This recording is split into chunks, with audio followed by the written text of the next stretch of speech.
Hello, everybody, and welcome to Social Media and Digital Marketing Analytics. My name is Nick Matar, and I am the instructor for this course in fall 2022. You may or may not consider this to be a good video quality here. It's late at night. I'm recording this. I can even see the light reflecting off my balding forehead here. But like it or not, this is going to be the format of most of my videos here this semester. And I'm going to try to keep them brief and really just share the key points for you throughout the semester. As I mentioned in my earlier emails and on the syllabus and in the module, this is my 6th year teaching here at Wayne State, and it's the 5th teaching this specific topic. So the idea of social media and how it integrates with analytics is really something that has been at the forefront of the digital marketing program here. And today, I'm just going to give a quick overview of the course and the first chapter from the Essentials of Social Media Marketing textbook. Now, typically, I will just talk for a couple of minutes about a chapter, maybe share a couple of slides. I'm going to only share, I think, 3 today. Slides that I think are particularly salient to the points that the larger chapter is trying to make. And at that point, I'll also share a couple nuggets, Easter eggs about what might appear in the exam and what you need to know for your final project. So before we get too much further, I do quickly want to share a note about the textbooks.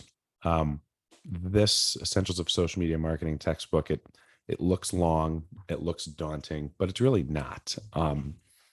I used this textbook several years ago in the first year that I taught this course, and I thought it was outdated, wasn't written that well, and didn't really have the focus I was looking for in a social media course. After that, I switched over to a different textbook, but that textbook is now severely outdated, and it's no longer being updated as it is. So I have chosen to go back to a freshly updated version of the Essentials of Social Media Marketing text. And hopefully this semester you'll find some good teaching points, key learning points, I should say, from this textbook. The other textbook is my own content marketing, and that is one that kind of fills in the gaps that are left by the Essentials of Social Media Marketing book. The content marketing textbook for me is really it's a good way to round out the idea of social media marketing and what you need to know as a social media marketer in general. When you think about the definitions of social media and just in general digital marketing, content plays a really big role in that. And to just talk about strategies for different channels and strategies for different platforms would really do the entire social media industry an injustice, because there's so much more to that. You need to have an understanding of the content that you're sharing, and you also need to understand whether or not you are responsible for creating that content and promoting it to a core or target audience. So that is kind of the crux of the course and the breakdown between the two textbooks. There will inevitably be some overlap between the two texts, and I will talk about some of that as we go along. I have tried my best to not have you read chapters that are entirely overlapping, but there will be some within the chapters. And as I look to the course ahead of us, this semester we'll see a fundamental shift in the way that I am teaching social media, where it is going to be a little bit more platform based, where there are chapters on Facebook and Twitter and Instagram and TikTok. That was not the case over the last several years. It was more strategically focused. Those points are all covered in this course and in this textbook. But I am hopeful that you will get some more social media specific best practices out of this, as well as some analytics that are really critical to seeing social media success. So I'm going to go ahead and share my screen, just a couple of slides that I wanted to share from the Essentials of Social Media Marketing, Chapter 1. And this really starts with defining social media and how it compares to social media marketing. This is really going to be critical as we go along in the semester and really for the exam. Um, just realizing that there are key differences between the two. Um, you see them, they both have their own slides throughout the presentation. In the lecture slides, which I highly recommend seeing, taking a look at, you can get to them through the modules page on the Canvas site, or if you'd rather, you can also download them yourselves on the Stuken courseware site.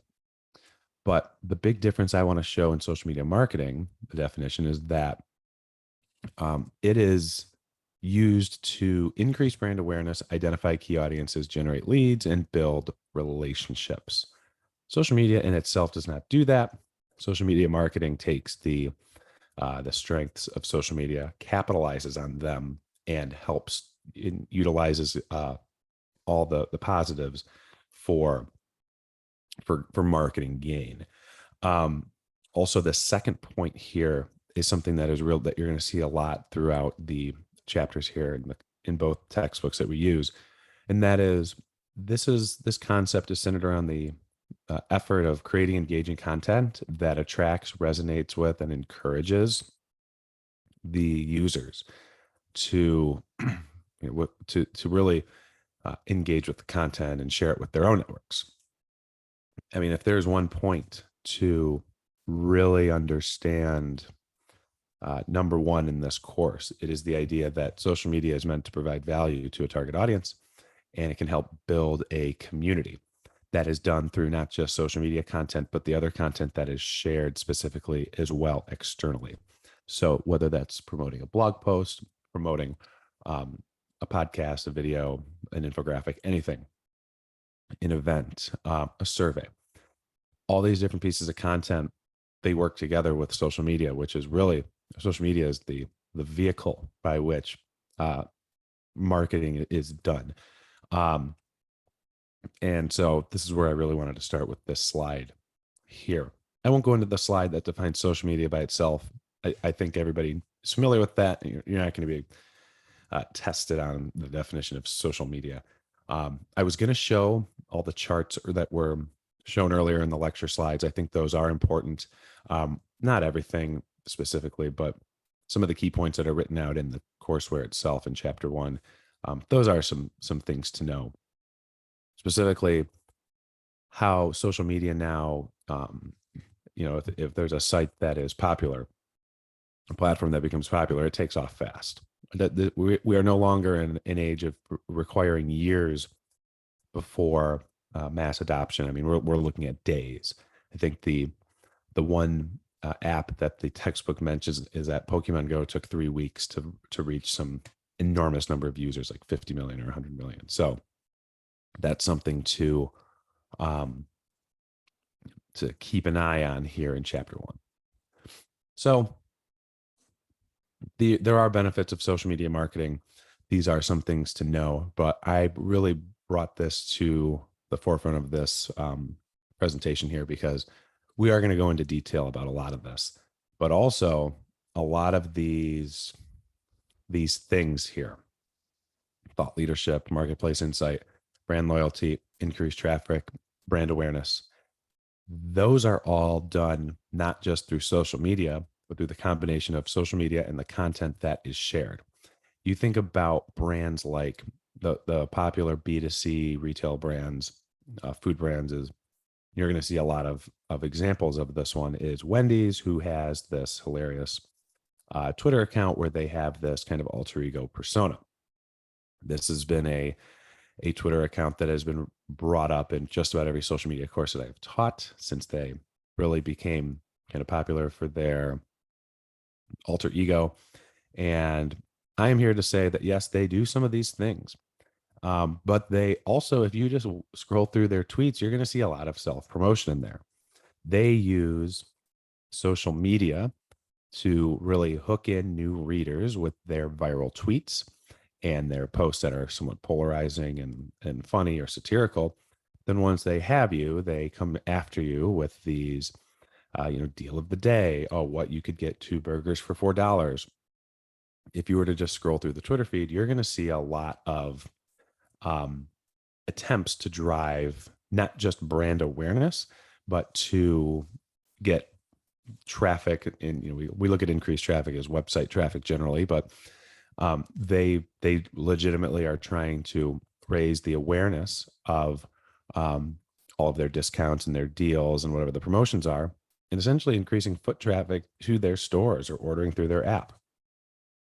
People talk about how they tweet and go back and forth with Burger King and McDonald's, but really that's not where they're winning. They're winning by having these other posts that are showing off their deals and getting people to recognize and remember, oh, I should go to Wendy's, for this meal here. This is a good idea. So I just wanted to kind of share that up front.